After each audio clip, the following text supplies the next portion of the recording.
નમસ્કાર, કેમ છો વિદ્યાર્થી મિત્રો? સ્ટાર કોચિંગ ક્લાસ યુટ્યુબ ચેનલમાં ફરીથી તમામનું સ્વાગત છે. આજનો નવો વિડીયો પેરેગ્રાફ રિલેટેડ કે જે નવોદય પરીક્ષા, સૈનિક શાળાની પરીક્ષા અને સીઈટી એક્ઝામ ત્રણમાં પૂછવામાં આવે છે. પણ નવોદયમાં તો એક ખાસ મહત્વ ધરાવે છે, કારણ કે આખો સેક્શન પાર્ટ 3 કે જેની અંદર 4 પેરેગ્રાફ્સ હોય છે અને એક પેરેગ્રાફ્સની નીચે 5 ક્વેશ્ચન્સ હોય છે અને એ ક્વેશ્ચનના આપણે સાચા આન્સર આપીએ તો આપણે 25 માર્ક આપણા છે પાકા કરી શકતા હોઈએ છીએ. વિડીયો ચાલુ કરી દઈએ છીએ. આપણે અગાઉ પણ સમજૂતી આપી છે કે આપણું પહેલું કામ છે 2 પ્રશ્નો વાંચશું. તો પહેલો પ્રશ્ન છે સમય શું છે.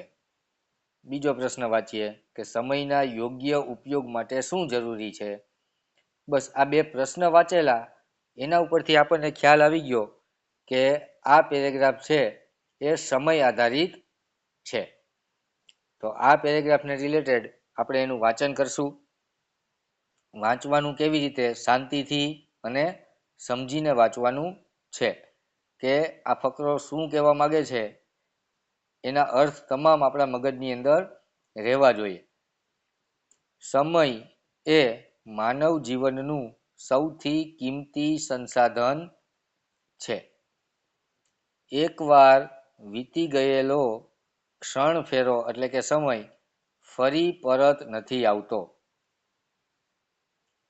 પ્રાચીન દાર્શનિકો અને વિદ્વાનો સમયના સંચાલનને સફળ જીવન માટેનું મૂળ સૂત્ર ગણાવ્યું છે. પ્રાચીન જે દાર્શનિકો અને વિદ્વાનો હતા એમાં ટાઈમ મેનેજમેન્ટ, સમયના સંચાલનને એટલે કે ટાઈમ મેનેજમેન્ટને સફળ જીવન માટેનું મૂળ સૂત્ર ગણાવવામાં આવ્યું છે.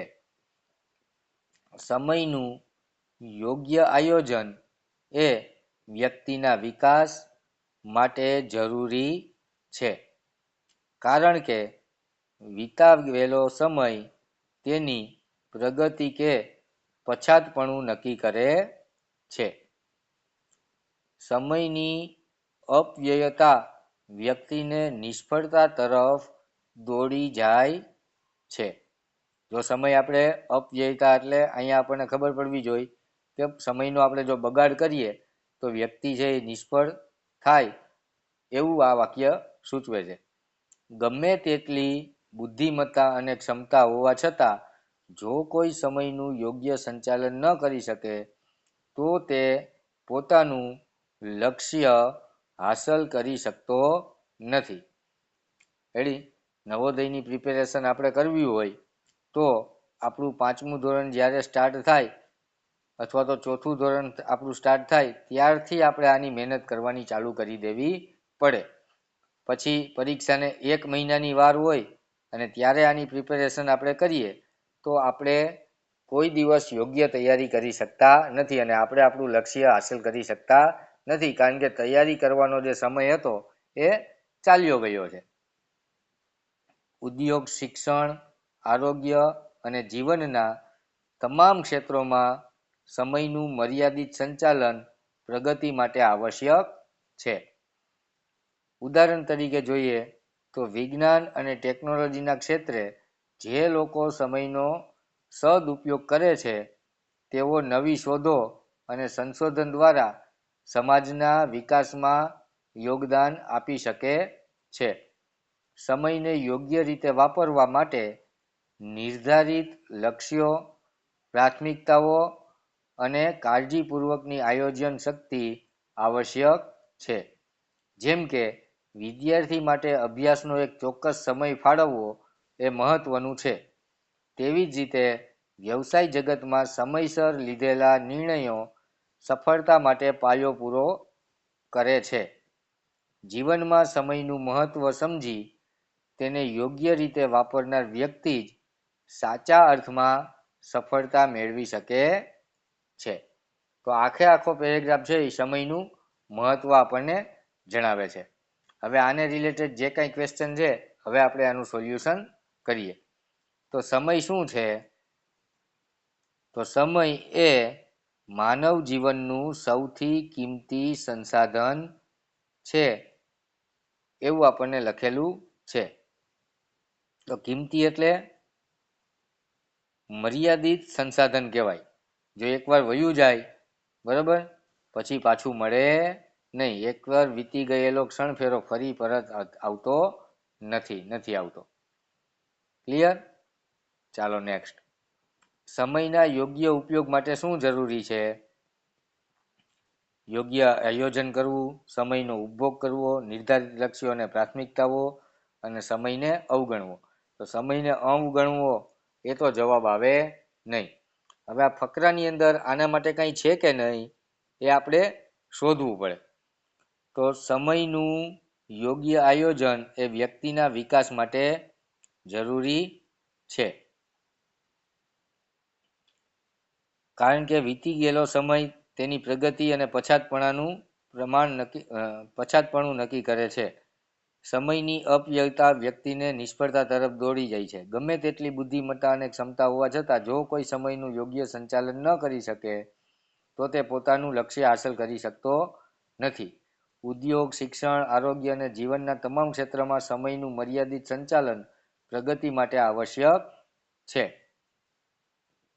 ઉદાહરણ તરીકે વિજ્ઞાન અને ટેકનોલોજીના ક્ષેત્રે જો લોકો સમયનો સદુપયોગ કરે તેઓ નવી શોધો, સંશોધન દ્વારા સમાજના વિકાસમાં યોગદાન આપી શકે.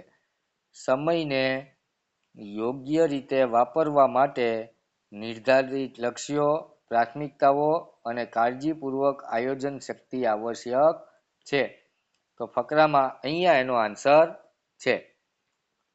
તો સમયને યોગ્ય રીતે વાપરવા, નિર્ધારિત લક્ષ્યો અને પ્રાથમિકતાઓ છે એ જરૂરી છે. તો જો આવી રીતે આપણે પેરેગ્રાફ ફરીથી વાંચીએ તો આપણને જવાબ મળતો જ હોય છે. પણ આપણે બીજી વાર પેરેગ્રાફ વાંચતા નથી અને આપણને આમાંથી જે ઠીક લાગે ને એ આન્સર ટીક કરી દઈએ છીએ કે આ પ્રશ્નની અંદર 1.25 માર્ક આપણો કટ થઈ જાય એવી આપણે સિરિયસતા ધરાવતા નથી, જેને કારણે આપણો મેરિટમાં વારો આવતો અટકે છે. ઠીક છે? તો આપણે એવું નહીં કરીએ અને જે કાંઈ હું તમને સૂચના આપું છું એનું વ્યવસ્થિત પાલન કરીશું. 5 ક્વેશ્ચન માટે આપણે 5 વાર પેરેગ્રાફ વાંચવો પડે તો 5 વાર પેરેગ્રાફ વાંચવાનો. કારણ કે 20 મિનિટથી 30 મિનિટમાં આપણી આકૃતિ પૂરી થઈ જાય છે. 30 મિનિટની અંદર આપણા દાખલા પૂરા થઈ જાય છે, અથવા તો 40 મિનિટની અંદર. તો 30 ને 40 એટલે 70 મિનિટ જેવું વયું જતું હોય તો આપણી પાસે હજી 50 મિનિટ જેવો ટાઈમ છે એ ફકરા માટે વધે છે.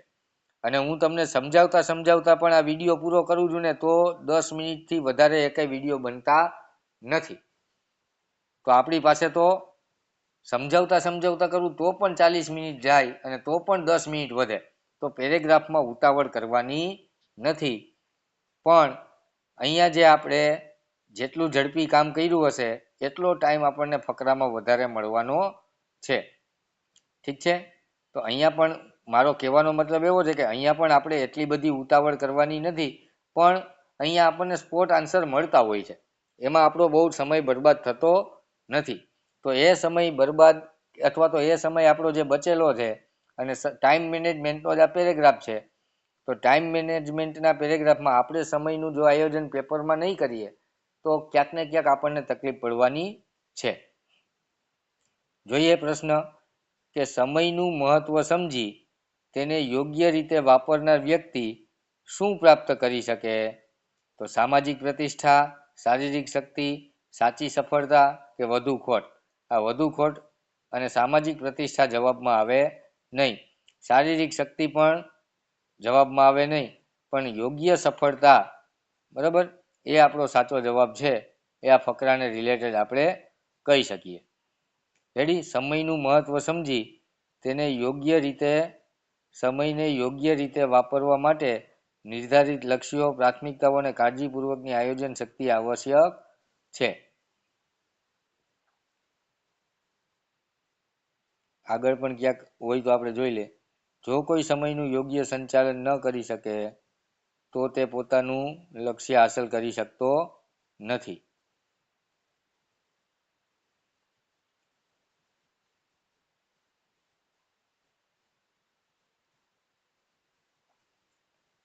જીવનમાં સમયનું મહત્વ સમજી તેને યોગ્ય રીતે વાપરનાર વ્યક્તિ સાચા અર્થમાં સફળતા મેળવી શકે છે.